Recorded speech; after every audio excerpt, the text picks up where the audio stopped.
Okay, with this one, we stepped off the beaten path to introduce you to a remarkable emerging artist, Jeffrey Melo.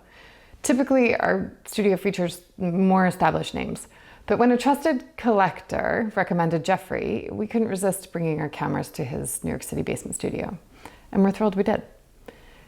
Jeffrey's work is really interesting, draws from a rich upbringing in the very neighborhood where he now creates. There's an authenticity and a profound connection to his roots in all of the work.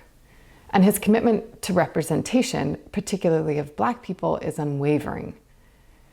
To appreciate his work fully, it's essential to view it through, I think, the lens of Thelma Golden's post-Black concept from the late 1990s.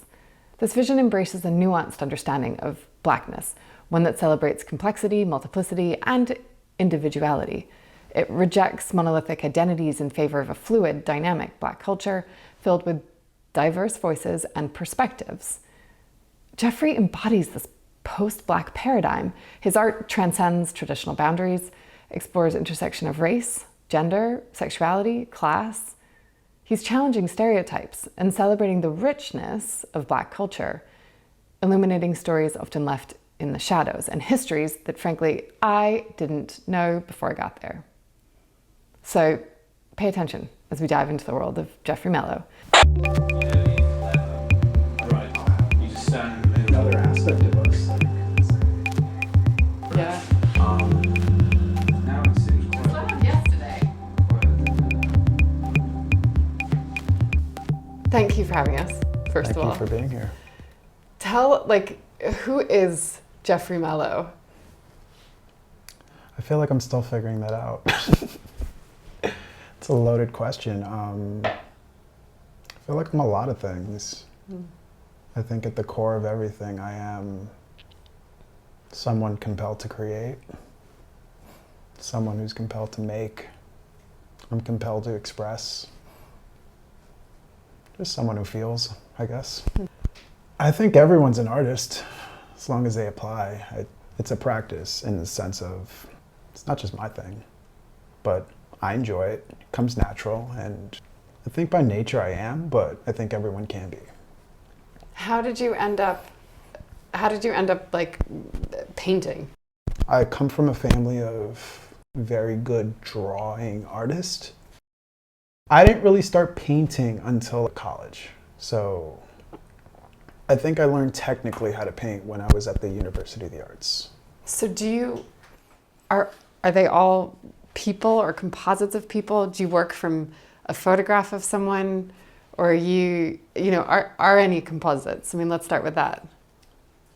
I have a couple different approaches. Sometimes I'll have an idea of what I want to represent or a composition. I'm often inspired by photographers, and it's kind of a play on everyday life that's not being acknowledged or viewed by a certain canon. And I want to put my filter through these works. So when I pick people for those paintings, I try to get someone that I feel fits the role of the person that I'm trying to portray, like the narrative, the origin, the familiarity. I want them to feel connected. And that's one of the major ways that I will get someone to be a part of a painting is I have an idea. I think they may or may not be perfect, but maybe they will be. And I explore it with them, and most times people are excited. And I feel like I can build a bigger arc for the person I'm portraying through the person who's going to be the model for the painting. Sometimes I'm just inspired by the moment. Like if I'm living, I'm out. Oftentimes I meet people in those experiences where I'm like, you need to belong, or you belong in the story that I'm trying to tell.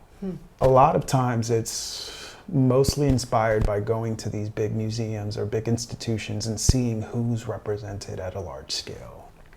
I see it as a way of inserting myself into that conversation. Like, these people haven't been a part of the conversation of art history, 30,000 years and going. where is everyone that I'm familiar with? Where are the stories that I'm familiar with? So these people are the people that I want to document. These are people that I want to tell stories about, like immortalize them in a way that they haven't been before.